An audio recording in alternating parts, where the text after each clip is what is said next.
Most welcome. I am Naveen sir, and you are watching Art and English online education channel. और आज का हमारा video है अध्याय 4 मानव विकास, कक्षा 12वीं के। अब तक मैं 3 चैप्टर कवर कर चुका हूँ। यदि आपने वो नहीं देखे हैं तो इस वीडियो की डिस्क्रिप्शन में मैं उनकी लिंक आपको सेंड कर रहा हूँ, उन्हें आप देख सकते हैं। जो भी स्टूडेंट ऑनलाइन कोर्स लेना चाहते हैं वो मेरे इस नंबर पर 7828462303 इस नंबर पर ज्वाइन लिखें और हमेशा परीक्षा तक, एनुअल एग्ज़ाम तक अपनी पूरी तैयारी रखें। पाठ को कवर करते हैं। इसमें लिखा है बुद्धि और विकास। बुद्धि और विकास दोनों का संबंध समय के अनुसार परिवर्तन से है। अंतर केवल इतना ही है कि बुद्धि मात्रात्मक है और मूल्य सामान्य। इस और जो विकास होता है वो धनात्मक होता है और वृद्धि ऋणात्मक धनात्मक दोनों हो सकती है। मानव विकास के 4 स्तंभ होते हैं। आप लोगों को ये बात याद रखनी चाहिए कि मानव विकास के कितने स्तंभ होते हैं। तो मानव विकास के 4 स्तंभ होते हैं: समानता, सतत पोषणीयता, उत्पादकता और सशक्तिकरण। तो मानव विकास के कितने स्तंभ हैं? मानव विकास के 4 स्तंभ हैं। आगे बढ़ते हैं। लोगों के जीवन में गुणवत्ता, अवसरों की उपलब्धता और स्वतंत्रताओं का उपयोग विकास के महत्वपूर्ण पक्ष हैं। मानव विकास की अवधारणा का प्रतिपादन डॉक्टर महबूब उल हक के द्वारा किया गया। ये आपको याद रखना है, ये पेपर में आएगा। इस नाम को याद रखना। किसने मानव विकास की अवधारणा को प्रतिपादित किया? डॉक्टर महबूब उल हक ने। आगे बढ़ते हैं। नोबेल पुरस्कार विजेता प्रोफेसर अमर्त्य सेन के अनुसार विकास का जो मुख्य ध्येय है वह स्वतंत्रता में वृद्धि करना है। ठीक है। समता का आशय व्यक्तियों को उपलब्ध अवसरों की समानता से है। ये आपने राजनीति विज्ञान में पढ़ा ही होगा। अब हम किताब के क्वेश्चन की तरफ चलते हैं। नीचे दिए गए 4 विकल्पों में से सही उत्तर चुनना है। निम्नलिखित में से कौन सा मानव विकास का सर्वोत्तम वर्णन करता है? तो मानव विकास का सर्वोत्तम वर्णन करता है गुण में धनात्मक परिवर्तन। विकास के लिए में धनात्मक परिवर्तन ही होना मानव विकास कहलाता है, ऋणात्मक नहीं। मानव विकास की अवधारणा का प्रतिपादन डॉक्टर महबूब उल हक। पहले ही बता चुका हूँ कि ये मोस्ट है, पेपर में भी आएगा, इसलिए आपको ये आना चाहिए। अगला है निम्नलिखित में से कौन सा देश उच्च मानव विकास वाला देश है? नॉर्वे है। मैंने पहले ही बता दिया था। इसमें नहीं है वाली बात है। देखिए, अगर मानव विकास का उच्च देश की बात आई तो वो नॉर्वे है, और नहीं है आई तो कौन है? मिस्र है।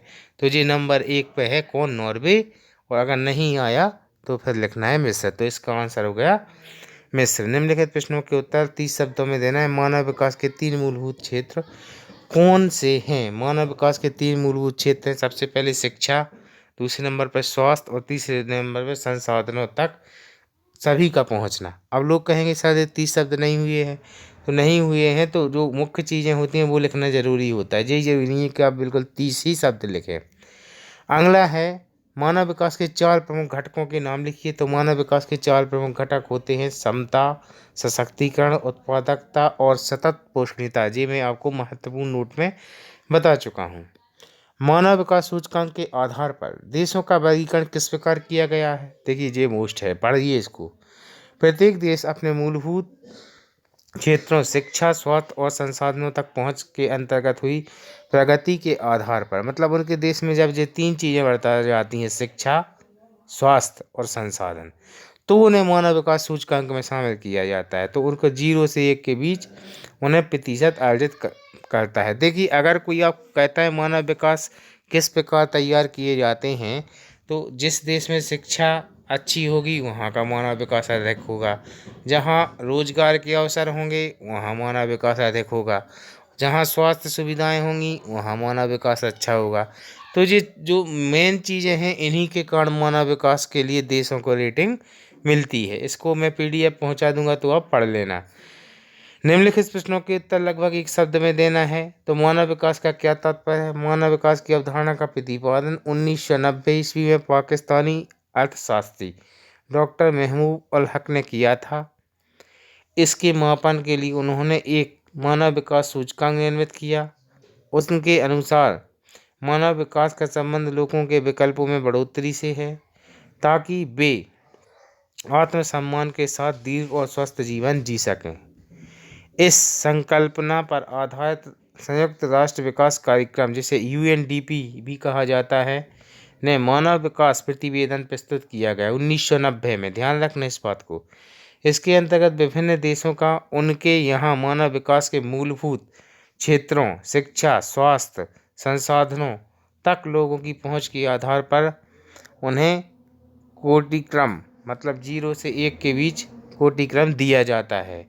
जो देश उस मानव विकास सूचकांक को प्रदर्शित करता है, नोबेल पुरस्कार विजेता अमर्त्य सेन ने विकास का मुख्य उद्देश्य लोगों की स्वतंत्रता में वृद्धि को बताया है, अर्थात स्वतंत्रता में कमी। इन अवधारणाओं में सभी प्रकार के विकास का केंद्र बिंदु मनुष्य है, मतलब कुछ भी हो लेकिन विकास मनुष्य का होना चाहिए।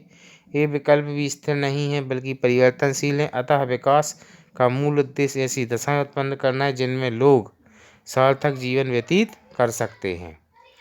मानव विकास की अवधारणा ये कुछ नहीं है। अब इसके बाद आगे बढ़ते हैं। मोस्ट क्वेश्चन, उस देश का नाम बताइए जिसका मानव विकास सूचकांक सबसे ज़्यादा है, तो उसमें नॉर्वे आता है। संयुक्त राष्ट्र विकास कार्यक्रम द्वारा मानव विकास प्रतिवेदन कब प्रकाशित किया गया? सन 1990 ईस्वी में। मानव विकास की अवधारणा किस विद्वान की देन है? डॉक्टर महबूब उल हक की।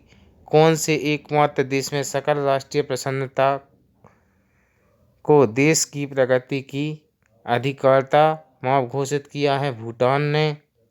ILO का पूरा नाम इंटरनेशनल लेबर ऑर्गेनाइजेशन यानी अंतर्राष्ट्रीय श्रम संगठन है। UNDP का पूरा नाम है संयुक्त राष्ट्र विकास कार्यक्रम। मानव विकास सूचकांक क्या है? मानव विकास सूचकांक एक पैमाना है जिसकी सहायता से किसी भी देश के लोगों के विकास को मापा जाता है। ठीक है, ये आपके लिए मोस्ट क्वेश्चन में पढ़ते जा रहा हूँ। अब एक क्वेश्चन है कि मानव विकास क्यों महत्वपूर्ण है? तो मानव विकास निम्नलिखित कारणों से महत्वपूर्ण है। मानवीय विकास से राष्ट्रीय आय में वृद्धि होती है।